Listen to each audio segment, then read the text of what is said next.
Olá amigos, como é que estão? Tudo bom? Dia 9 de março de 2020. 9 de março. 9 de março. Meu amigo Frederick Skov, da Dinamarca, mandou essa imagem. Essa imagem que inclusive que eu vou colocar aqui, ó, que tá na capa do vídeo. Achei muito legal essa imagem. Mostra bem o que está acontecendo com a gente hoje. Ele mandou porque é meu aniversário hoje. Meio século. 50 anos. Há muito tempo. Atrás já seria um ancião, né? Vou tirar até o óculos, tá? Já seria um ancião. Não é verdade? De hoje me sinto mais forte, mais vigoroso. Mas também triste, desiludido com algumas situações. Vocês sabem que eu tenho uma clientela muito grande, né? A gente chegou a ter mais de 8 mil clientes. Mas algumas atitudes de alguns clientes, principalmente hoje desde as 4 horas da manhã, eu tô tomando paulada, né? Fui lá pra Santana de Parnaíba, estrada, Engenheiro Marques, é longe, cara, longe. 60 km praticamente do aeroporto de Guarulhos. Uma corrida de R$200, né? 4 horas da manhã, eu pego o rapaz lá no condomínio dele, funcionário da ADEL, e eu falo bom dia, ele fala, vamos voando para o aeroporto. Tá, 4 horas da manhã, eu acho que ele vai pegar trânsito. Se ele quisesse ir um pouco mais cedo, eu teria chegado um pouco mais cedo. Mas para aí você vê a soberba de alguns clientes. Não é um cliente habitué, a ADEL sim, a gente atende há muito tempo. Mas ele não é um dos clientes habituais da empresa. Não é, nem faz parte da gerência e nem, enfim, da diretoria. Eu chamo de executivo. Executivo. Minha esposa, que cuida da central, perguntou, tá tudo bem, como é que foi? Eu expliquei pra ela, falou, poxa, mas cada dia que passa, os clientes, eles estão cada vez mais sem o respeito ao nosso trabalho, né? Eu falei, mas o que aconteceu? O cliente que havia cotado ontem para o aeroporto de Guarulhos às 6 horas da manhã da Moca, às 7 horas da manhã, né, mandou um print do valor do UberX, de onde ele estava, para o aeroporto de Guarulhos, estava R$67. Vou colocar inclusive o print, está aqui, ó, o print que ele mandou. E o Comfort, R$90. Qual que é o valor que a gente cobra dele há pelo menos 5, 6 anos? R$90. Sempre cobramos R$90. E ele não foi com o nosso serviço por causa de R$23. Sem problema. Ele tem o livre direito e a livre escolha de procurar um outro serviço. Agora entendem que ele quis usar o serviço do X, comparar o nosso serviço com o serviço do X, nem querendo desmerecer quem faz o UberX, muito pelo contrário, mostrando para vocês o quanto que vocês estão sendo depreciados, desvalorizados. Quer dizer, ele nem se preocupar em olhar embaixo, que embaixo estava o Comfort, R$90, exatamente o valor que eu cobro dele há tanto tempo. Se ele fosse um pouquinho mais para baixo, tinha um ônibus. A R$4 e alguma coisa, estava escrito lá. Né? Então por que ele não foi de ônibus? Se ele está procurando preço, o ônibus era o mais barato. Ah, porque hoje, em equivalência, o UberX é mais barato do que o próprio ônibus. Você pergunta para ele se ele sabe se esses R$67 vão integralmente para você, ele não está nem aí. Ele está preocupado com o dele. Nesse caso, o cliente não era corporativo. Ele era corporativo, enfim. A gente cobra o valor do corporativo mesmo. Tá? Mas para o cliente consumidor final, a gente tem margem de negociação. Se ele chegasse e falasse, eu pago R$80 à vista, não tem problema. Eu pago R$80 no débito, não tem problema. A gente negocia. Mas mandar um print de um valor. E ele mesmo, o próprio argumento dele se destrói em cima do print dele. Fala, você quer mais conforto e não valorizar o trabalho para ter esse conforto? É triste, né, cara? Então quando eu chego metade da minha vida, hoje metade da minha vida, puxa lá, né, se eu chegar a 100 anos, eu digo metade da minha vida porque geralmente a gente, 50 anos a curva já é para baixo, não é para cima não, a gente não tá subindo, pelo menos é o que a grande maioria, né, raras vezes alguém chega a 100 anos, e gordo não chega, tem esse detalhe, gordo não chega a 80 anos, você não vê gordo com 90 anos, gordo com 100 anos não, você não vê, o cara tem que estar slim, tem que estar magrinho. É o que a gente tem que pensar no nosso futuro também. Mas o desvalorizar o trabalho, todo esse know-how, tudo que a gente desenvolveu ao longo de todos esses anos, e essa parceria com o cliente, ele não olha, um cliente que era habitué, que sempre ia com a gente, mas por que agiu dessa maneira com a gente? Então a gente percebe que cada dia que passa está mais difícil. O preço do combustível nesses últimos 5 anos praticamente dobrou, mais do que dobrou. Hoje R$3, quando você consegue um álcool barato. A gente pagava o quê? R$2,40? R$2,39? R$2,29? R$2,19? R$1,19? Não é verdade? O cabelo tá meio zoado, mas aqui hoje é meu aniversário. Já fiz a minha parte na parte da manhã. Meu trabalho na parte da manhã. Agora é só cuidar aqui do escritório e passar a fazer a logística. Por isso vocês estão vendo mais à vontade aqui. Enfim. Mas é isso, senhores. A minha confabulação com vocês é em cima disso. Tá?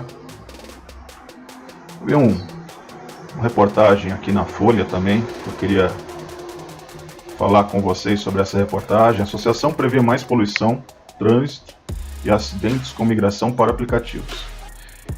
Empresas Uber e 99 afirmam que o serviço melhora a mobilidade e diminui riscos. Essa é sempre a narrativa, né? Empresas de mobilidade urbana. Quando a gente olha por aí, a gente percebe que não é isso. Fabrício Lobel. Essa matéria foi em setembro do ano passado, dia 25 de setembro do ano passado. A ANTP, Associação Nacional de Transporte Público, divulga nesta quarta-feira, 25, estudos sobre o impacto que a eventual migração de passageiros de ônibus para os carros de aplicativos, tais como Uber e 99, poderiam trazer a São Paulo. A entidade reúne especialistas de empresas públicas e privadas do sistema de transporte, incluindo viação de ônibus. Entre os efeitos destacados estão o aumento do congestionamento, a emissão de poluentes, dos acidentes e até de tarifas de ônibus, ou da necessidade de levar o subsídio bancado pelos impostos.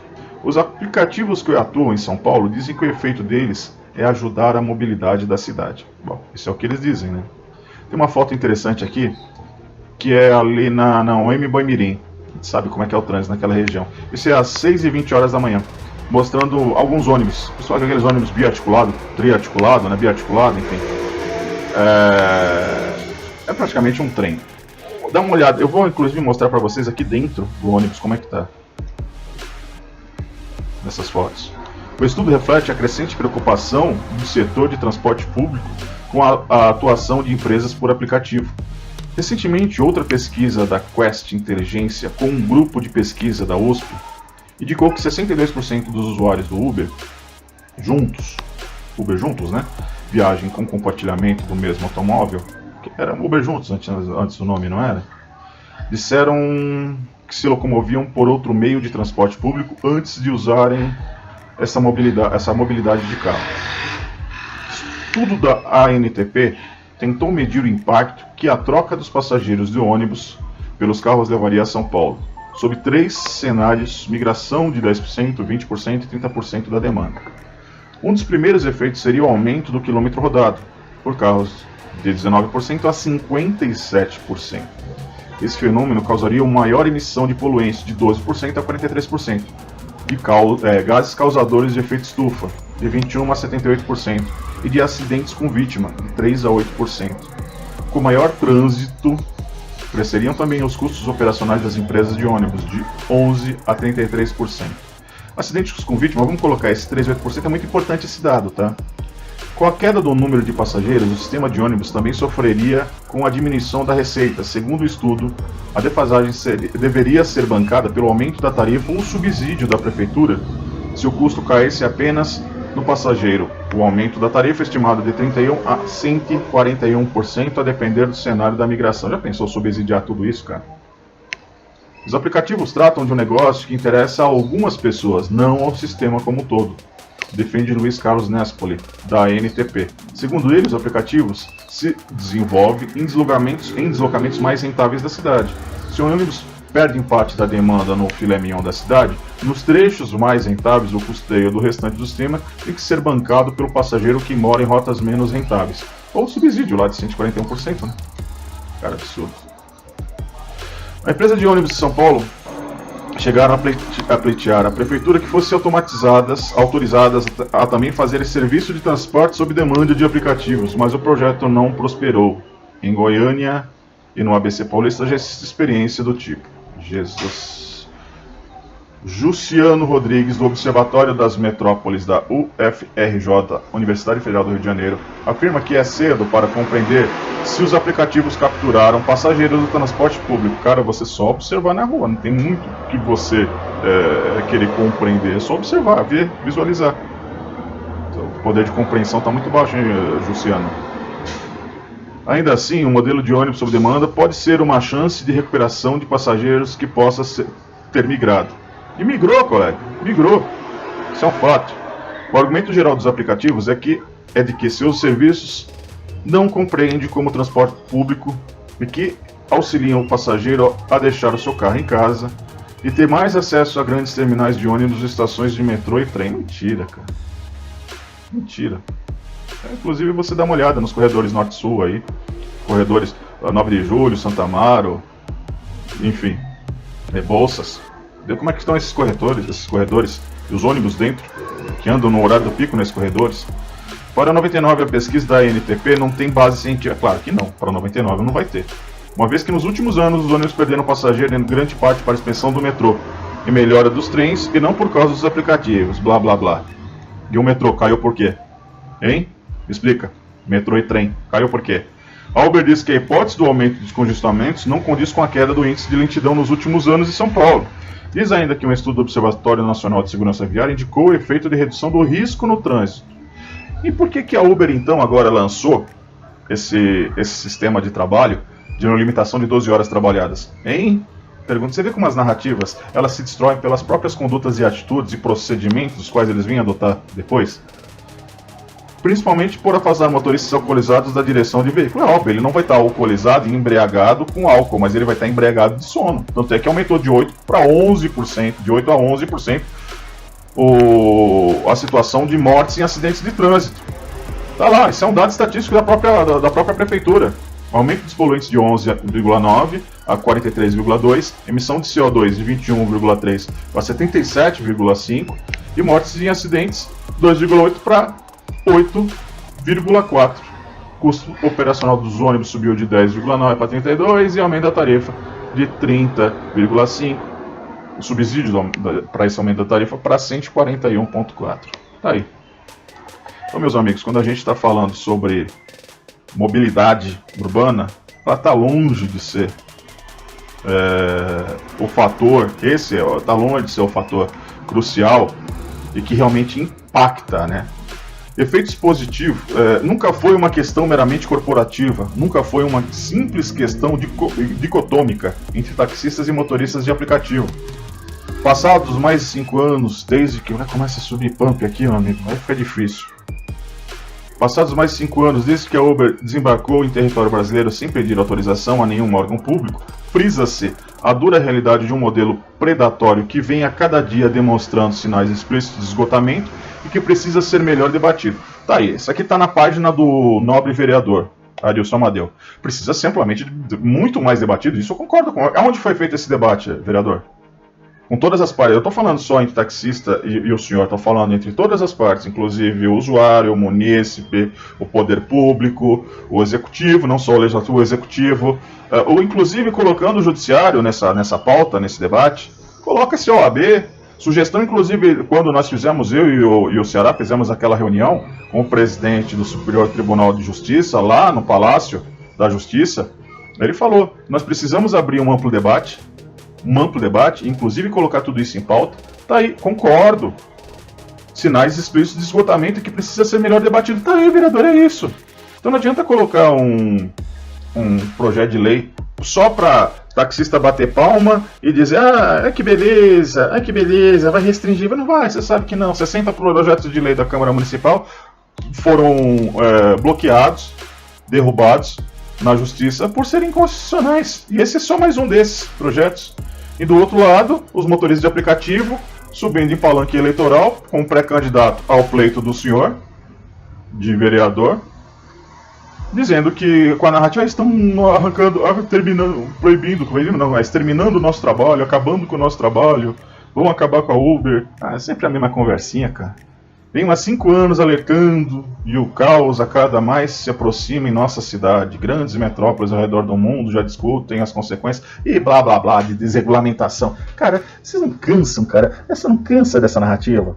Tá chato, cara, tá chato. Por isso que eu falo, cada dia que passa eu tenho mais nojo dessa política. Mais nojo de tudo isso. Eu nem sei, cara, se eu quero mesmo. Se eu quero mais, né? Eu quero. Gostaria de fazer parte de uma mudança, deixar um legado, fazer, olha, eu ajudei a minha cidade, eu ajudei o meu país, eu ajudei na minha profissão, no meu... Mas, cara, do jeito que tá, com essa hipocrisia, com essa patifaria, com essa canalice, acho que é bom continuar minha vida, atendendo os meus clientes, passando por essas situações. Rapaz, entrar às 4 horas da manhã no carro, falar voando para o aeroporto. A minha vontade é falar, amigo, 4 horas da manhã, se você está atrasado, eu podia ter chegado às 3h30. Cheguei em 1 hora, como previsto, no próprio Waze, enfim. Esse é o meu trabalho, esse é o meu labor. Eu amo o que eu faço. Mas às vezes, cara, alguns clientes nos decepcionam. Essa história dos R$67 é bem o que o Frederick Skov, esse meu amigo da Dinamarca, fez aí, nessa foto. A gente está comendo pneu, bebendo gasolina, bebendo óleo. Desculpa, vazou o áudio da moto. Os caras passam com essas motos estourando escapamento. Bebendo gasolina. E pergunta se ele sabe o quanto que ficou para essas empresas da tarifa que vocês recebem. Muitas vezes aí 30%, 40%, 50%. É desumano. Para todos que desejaram um feliz aniversário para mim, obrigado. Para aqueles que não desejaram, obrigado também. Valeu. Até o próximo vídeo. Um abraço.